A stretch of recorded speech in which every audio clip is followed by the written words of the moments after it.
Abisuafo ye mo bibi akwa ba ediba attention TV so mo nim say attention e de biara de etna say na chese ye wo ene pa ne mapa edema o obi bisa say aya na mo tena say den ana mo de ba na ye wo komo bebre aye ba ba twetwe na ye ba twetwe komo bebre afa sane oman mu ene ye Kristo som ana afa ya brabo sen ene eko kane no ka obi hu say we eyo Kristo ni a ne ne ye different na so ene Christopher and afe kane Christopher any yabrabo no aso ese ana efaka a high attention TV mpacho like it na for comment bra na pia share fama afoforo so no omo hu ne ekone enne no onyame ni pa o ka yensa aya ne ba betwetwe komo nyina no ana se oba be kyerɛkyerɛ yen kane ana afe enne ye Kristo ana afe yabrabo na kasa no oye onipa bi a kyese se eba no nyamesumu a eba nyamesum a kyese wakwadar mu ye pa na se opese wotine din wo opese wotine din ani na memfa ne din ensio na answer na obeti ne din no patcho like it na fa comment bra na pia share na fa ma afoforo so na enhu ne ko na enne obi amene no ba betwetwe nkomo eye prophet Emmanuel Sapompamfo ono ana amene ne ba betwetwe nkomo a kyese ye ba betwetwe nkomo na yesunya de adesua na chi no be ho se aso enne yebo abrabo a Kristo adi ama yense etwasa yebo anasa yamane afa ho me pacho a high attention TV for comment bra na like it na pia share na ma afoforo so enhu ne ko eja apa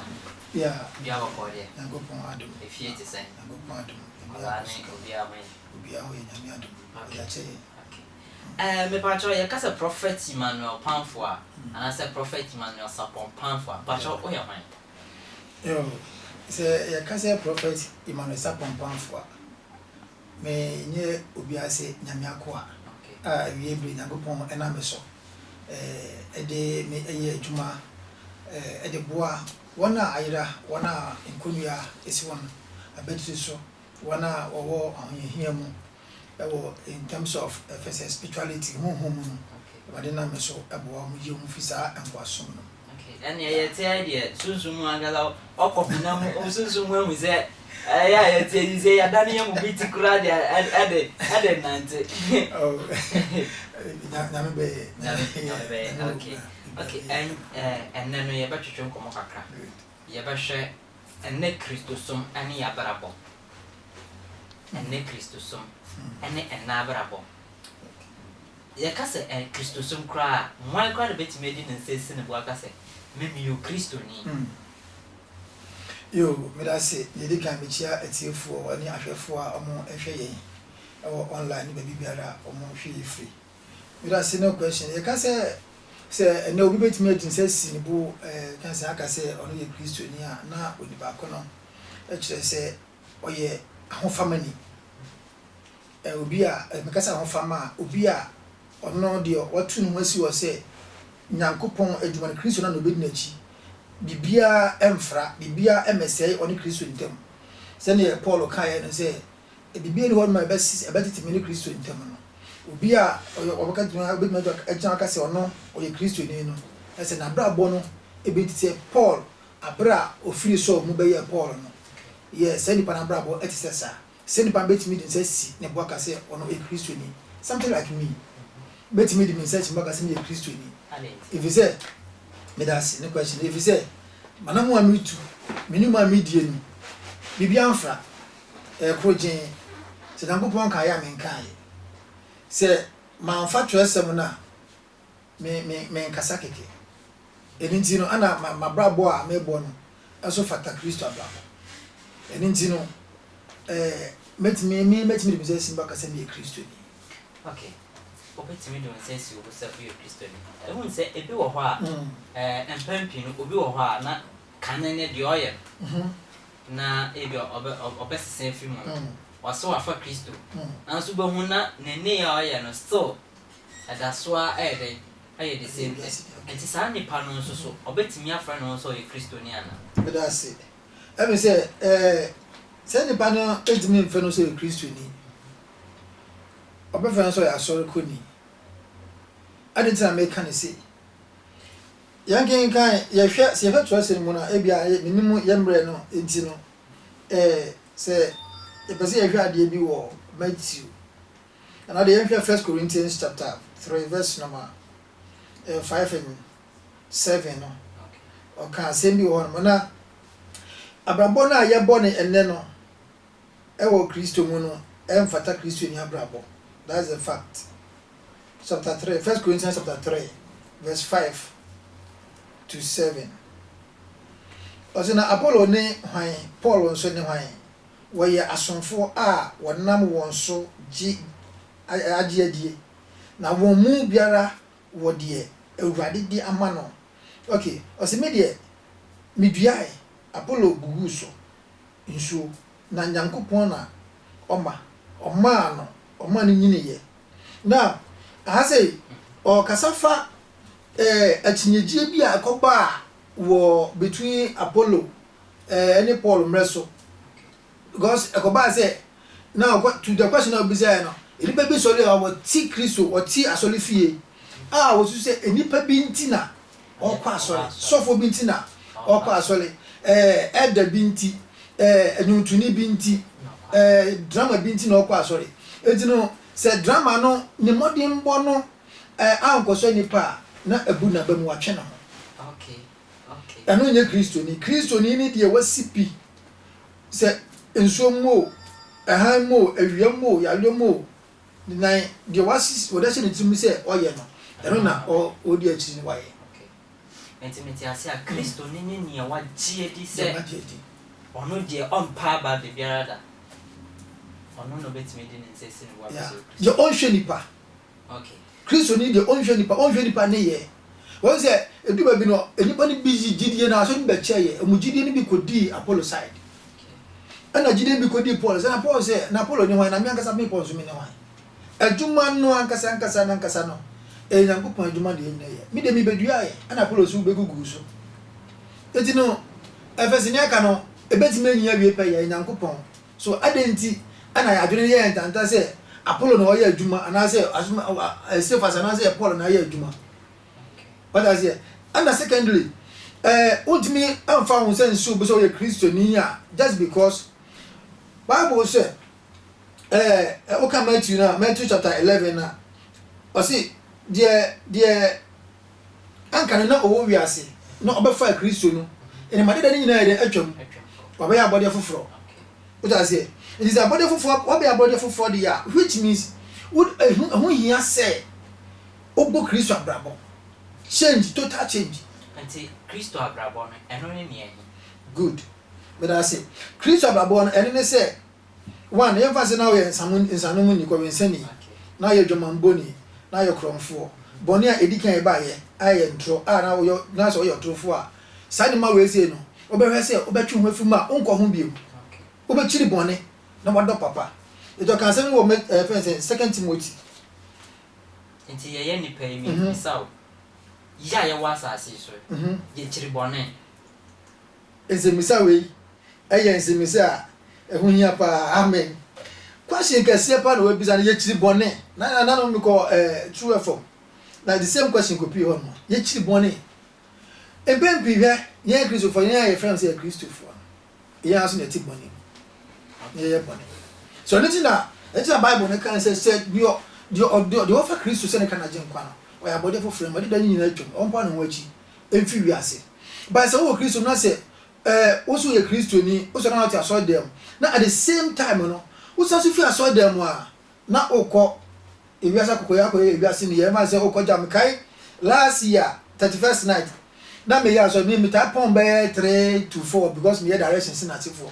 so afa me tie say you to ni bi e ka say yam pon tem na ya hold mo baby bar some pub be on for S5 so S5 boss ye pentama ko S5 pentama so what's like ni party aso dem ana also so join S5 what makes the person a Christian and then what was the main purpose until the bar started first night is about bedi asa e be free say afina ko apra betu ni ntino or the no be che Kristo ne momu no enye se wafa Kristo so the mo ode no be che Kristo ne ye din so betu Kristo na ase no what che Kristo nshira ene ne pa no de wura afefofo ni se ne ko ba enti no enye ni pa ni nyina ye wo binu mu a omo ba wura aso dem a omo aye committed to say ba bit make say me dia me sum nyame but ye wododo na so a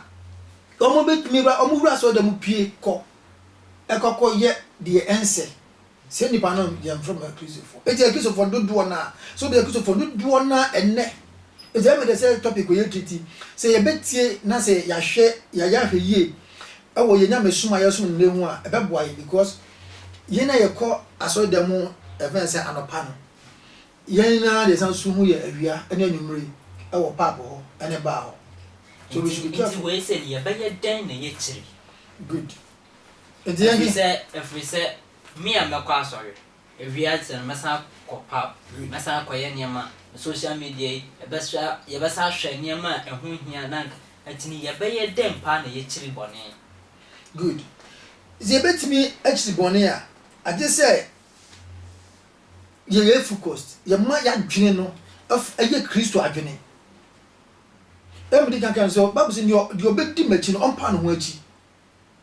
so o say in the first chapter 1 verse 1 now say if we confess our sins he is faithful and just to forgive us see ye kan from so oche a oye no kofo na otuni so de beche ejina I was ye hu abra ye se bone fache se sa bone na ye sere ho no ye ko ho biem o say ye si adwempi ye si nkete because now mamenka asemi Kristo sum and I say so for Kristo and kasa so a gift erinti na empempi no ebinom timi ko Kristo mu na masa so asamochi to being a Christian it's a gift it's form of a gift so na go bon fan no mo wa untumi eni na chi enkwa wieda and you obi say your mon so be fan last so you know sometimes that's why sometimes you hu ni sa but what's more the body nyina mbom nyini o twabra ni do an because there are some people la dankopon no e decide de na mom so bet me the Christ chi o hia mu eni gemu o be di na chi somebody like me see a codipa me make story be about friends Christ so many the family ho but me kin kan friends Timothy and friends support there chapter 4 verse ma friends 5 no o say na wo de ma wani inna ho wo ade nyina mu ma wani na ho wo ade nyina mu mia wani hu amane o ta tebada ko so bisa no mia wani hu amane ye osampa kafo adwuma wie wo sum no kura entino meti ase amane aye hu asase so kura ene so kura ka hu ti o ye Kristo ni ya emfa so trimu say everything is perfect bibia anya perfect so o say enka na ma make this scenario enka na ejina yo biase me jimani me pe me ma normal me no me nsa normal me bo bra bia me fi say me pe now Kristo no emra no wo ha no ka kire yen say ye Bible no ka kire yen say obi ba Kristo ma oba ya bode foforo ene madada no nyina to ne madada ne bi ni ebe sa ensa no mo ne ma ya na media ti eno ne madada no now there are rules and regulations our Bible no mai ye didi Kristo chi ebi ni do nyanko so ho me so enka ne no na se obi ya made ya me ye ne bituaka ede so Bible say me fa bone nche impression ho ro nso eni ti ne kwa be na me fa so ade ache na so se bi dimitim se mi na hwim aso klompo na so bi kata mani se bia me hu ni mpo na ye den makobo ni because me bia me na me hu na me di ni dem and when enimia na efese second motive e ka wa ha se me when hu na mane for yanum that's a pain so if you me endure the pain na nkudi be ye chefa ye fa ya honto Kristo hwe dia obefa mu obla onye mfumso bia atino yemfa yembra yakasa ya setena yesha ene Kristo sum ene enabrabo a ebo ebrade medase ene Kristo sum no ene abrabo no afa bi no bo abra fa bi se mo abra chere yemu e good fa bo abra ana fa embo abra ene no maka se recently ankasa pa de Kristo sum ne abrabo no embo abra ni entini se but before answer na pandemic na eba beba no na ga Kristo sum ne eye but akwa say this pandemic ne ba e ko wie ye no Chrysostom na atia ba form abrabo no as now as obia afa ni way of style of living abrabo no akwese obia nke about Christo na mesom the onipa ne dodo na epe no se obia obeba mama direction bi obia ma oba kosofo bi nchen ona na kwankyere bi wakoye wa survive okonanim ono ni survive hu ya no esin Christosum so obe endure a little pain etino ene Christo ne tia ene de ne emma efanse ne Christosum na emma bra papa no se sika pe no adoso ama ye nsene Nyankopon so yeah ana neja na enka no ka se na ene ne gbabra ne se enka ne no ya tinibi ase because o se ene no enipa bi nso asori a o se na asofo agisika ana asofo pesika ana asofo sidan we se ana asofo atoka we eni ti na akose mentality ba be nipa ntum se ono kwa so na se okwaso kwa koto offering kwa na sofo na ekwa kodi nti se sare a on kwa sori kura eni ti di sa ayi adwini bi timbo bi ahye nipa ntum ama ene no efense asori ko ni Christosum aye de ama enipa obi adwen so no obetuma tan ne fie na se ne dem na waso Christo awabra on kwa so ba sa ba bo so ma yeti asese yesum nyame a amaye anase se bo mpa ya amaye nkwagina ehia de mu anase manya niema be kire se ye bo mpa na ya sa na ye dinkan age akechara da enti onye ni se obi se ne dem na so obo ne mpa ya onyankopɔ meti ana bible na anka na sa se nkwa ehia dem o se hia nkokuam hia opiem na bo mpa onyankopɔ ne beti yo o de ne ye kokuam okay ire yemfa piem no so ka si piem a on sa ha ye twahie ha ye piem okay say ha no esonya fa say the whole building nyina na ya open ana ye shemu a ye piem the oche nyan say we shouldn't go aside say ye kwa gina market ye ko bompa ye na Awurade na mehia ka Awurade na mehia tale Awurade na mehia bobo no akwa say o kan wasin wakọ ukuta chansen na what is lo le kwa na o stress baje obi ma me kwense obi ma me kudi sa eno waka wasin ma che nipa but yan hwe ehia dem ehu hia de me kan me sansan ka si subiem se ehia se nipa bia so ti ase so obaso Nyankopon kwa de a wo so ukosha no ehia dem other than that man for so oni nkwaje na mame nkotu bele me always be me evidence say be ya betimi ehunu ya kan say de ye Ephesians chapter 2 verse 21 say in whom the whole building being fitted together grown into a holy temple in the Lord, in whom you also are being built together for a dwelling place of God in the Spirit. Nyankopon edenti na Solomon si asoda. O si asoda so omani nyina ebekọ ho no mayeden. Akako bisa Nyankopon semade. Eni Bible say no o si asoda ni wie no. O yakom kire enanso bompa ye na the last day the Bible say the jefi soro e buy straight to the fence asoda mo no before the pulpit. Nyamitumi begina ho e betena ho Nyankopon kasa ka kire nte obi biara ode ne hawa anase na mane anase na bisa de beba obeba wura efi ho no mo asole fi ho no mo no aba bebi so no rade no obeye o da se enti no enye Bible ne kasa hyan opie mo na so kokuo ma o kan in a whole ne conclusion say ko asole dem you don't just enko tietie but asole dem wo no obetimi a che kona de ye o say reati o kona wa ha ye o kona wa ha aha obenya kona wa ha kona wa baby a obetimi make it quiet ne wo bi say rade ono ha de no on sa beka ma menche wade bi ne nti a wo so dem ebo mpa ya na say wo bi rade a entimi hold no ya na me ka ebia na obi so betu ntim na de me ba bekan me bobo so wi a etefo de oba beka no ye pese oka na mbom answer no beka na wo se wo share na opia wo do comment ba na ma afoforo so enhu ni se secret we oba be kire yi se utia ebeboa wo hwa ebeboa eja for secret in my Me da say. One, we should be very careful of your bomb by your war. You can't say yet their money na say phone. Yeah, and I know me no bidding come. Na be tell nipa say. Oh, and I know. I was a medemo yan faton on a brother yi. Ana mujina fa ku baby. O dey fa say mujina open place. But no be any or help pipe place be any. Ana mudi nkomo. So what can was am no chere na so me as we dey come no mi onutiri. E ka me no mi onutiri. Enti no wa na wasan no kodidi na musan kodai. Ana sorry ana pa mo sorry ye no. Mo ni na mo fu sorry fi ketasu. Mo sorry fi ketasu na obi fi baby aba. Say asuma si yesi say ni asama aka chere obla na obi anyina ho obi ate. Question is when kai. Let me go to my say. Now, you hear a dem. You want more be what them are from a dem ra. Someone is all will be with fear. You're very careful.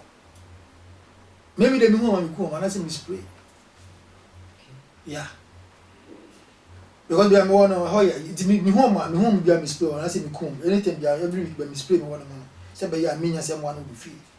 Because sometimes say I go for ba me chairman me no mu din come. So I say be careful. Number 2. Ever so no you net and I say oh there no man a war baby faako. Ade e fa ne Johnson na go ponchi anything pepe for ntimi so ntimi nyu so wo pepe for asori dan humpo na mpese na ne dem Johnson ever so no you net you dey be ma do be so a obekọ okwe satana so obepia bonte wakọ Johnson but oba ne dey ompia bonte oba Johnson no akata so dey asio sunsun e wo dem bia ku sunsun Bronza mo pa Johnson na ko ponso pa Johnson. It is a Johnson si one more bibia no one more we be adwuma. Bibia no one more sunsun ma just some secret be. And also just say ko you Johnson dey for okase if okase fi ne ko e wonyu so there's a many things now in 10 time. Okay. Me come and say we pay answer. And 10 time what them wo pot so kitchen as if wa. Who say okojina traffic light wo that's all kasa awaya the best place I will hear so back bomb back was matching and coupon and it was many the day kokokwanu kwaso dem wura ho opa ko gutu popis nanim opa ko sheko na bi fa konya na ko sheko na bi enyina ho fa konya na ko trako na bi na ka won sem wo timi chi de besi wa no se ne ha na ye solution a solve problem a solve so simple. Okay. Yeah, baba sa enyama no so betire na ya ba hwe ene Christo tum. Okay. Ene ya brabo. Wedding ka se emwe bra. Yeah. Na ya ba hwe ne sei ene ye mpanimfo yi. Bebre na akwa asori. That's right. Ye mpanimfo ya de bibi amom se wo komhwe na se bi oman no entoto yi no ompa asori. Ana ye mpanimfo so so mo ti asori de mu no. Omo kro ya so no mo san so ye mpanimfo ye de ade ya hye omo nse. Enti no oman no se ne oman no ekon. Ani Kristo sum aso Kristo sum no ewo role bi ewo mu ana. Yeah. Kristo sum ewo role ewo bibia mu. Bible say mfitianse no na asem no wo. Na asem no Nyankopon na wo. Na asem no Nyankopon no na mo so na bo wiase. So asem no de eya ade edi akoti na wade nyamuti Kristo sum de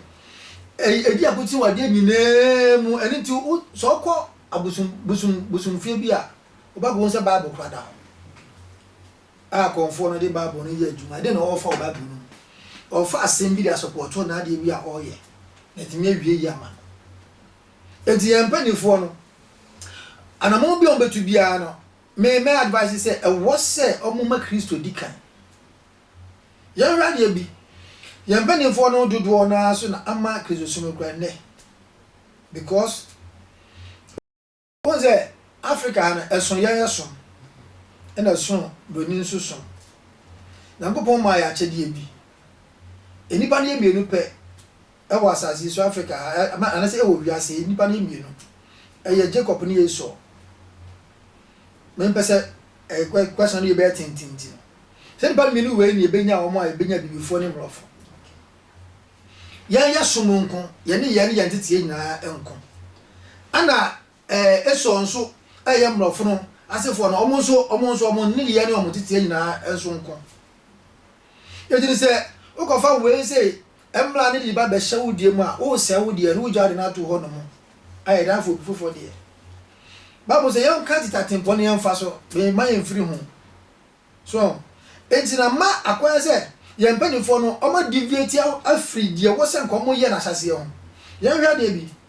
ma me fa say menka de bi wa say amfa so poto e kan say ye making Isaiah chapter 43 verse number 10 and 11 I say you are my witness says the Lord and my servant whom I have chosen that you may know and believe me and understand that I am he. Before me there was no God. Before me there was no God. It doesn't seem that you see your man say man penny be some man be MPB minister be kwa ya de no so fa baby fufu aba kwa ye. I don't know how to YouTube. O ka je YouTube ni say ono nso onyini ya on fa baby. Okay. So I see me there was no God formed or shall there be after me. I am the Lord, and beside me there is no God. Nyankopon na ekasa yo. Then so no question is say some way your Bible no mu na ye ka. Ye mpanifo ni tia na. Enti eka ho bi ensumani ni ye no na ama enne. As a youth no gbon as o ma dwene e free because we go say panimu bi kwando obefa so oba be nya ne mpanin die no say o tinche na so o plan the next future and so do some pempen so na say be ade ne o dia so be fa kwan so na so dia age wade la kwa say as a sisi na do so ama antitiye ai san ka ye titi an ko mu de titiye na gati mi fa so no obi abedi ade a Akufo-Addo say the party is the Lord Atames or say me de be pass we peace or peace or no dey Nyankopon na odi mu because friends Kufo minimu Kufo de odi buy there Mahama so ono so de ne dey na mo ni obi a de Nyankopon o da say John 3:16 o focus on the so ono so do Ghana so ni nyina obi aka ne di o question is omo ba ene ye na omo ye no da fata de omo kan ya na so ntite what in the first place no oba na me o na wo hwe me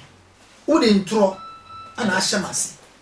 o de titimi etiminyi a eden hu na menyine ye ntro na menyi wo okay ntro na wo ye den onyi wo eja o do last comment baba efise ebrenenti and futu ban ana o de betu emebu no enne ye Kristo somo no atonsuo enne no de meka kire ye Kristo for especially the youth omona enne no you can say ye dan wo mu ye pa ne can say Bible say ye hwe na he ne tire nkane na ne aka nyina o da kai ho afi nso ye nka ye bofo ye mranti bi ma se na bon na ye aba na mesre youth no say ma omo hwe ye mpanyifo no ye there is still Christ ye gusu wo Nyankopon gusu wo ho e de maye ye hwe ono na chiri kwan yesu so emprim pesika Bible say si ahwehwe na hene ne tin nyina nkane a ai Matthew 6:34 no ana ka se o nyina nkane a o de nyaka nyina be ka ye ho abre we abra e ba se ne ko na wie ye yemprim pe ye fanse yenkwa ene ye nda chenkane ansana na bone na ayede aba ma yemfa yemhwe yempanifo ne nyeba bi a omo ye ma yemfa ye ho nto omo so se omo no mba baby be ma ye yemhwe Kristo na yentu na mo ayese yemo brapa fata Kristo ablabo na ebesi ye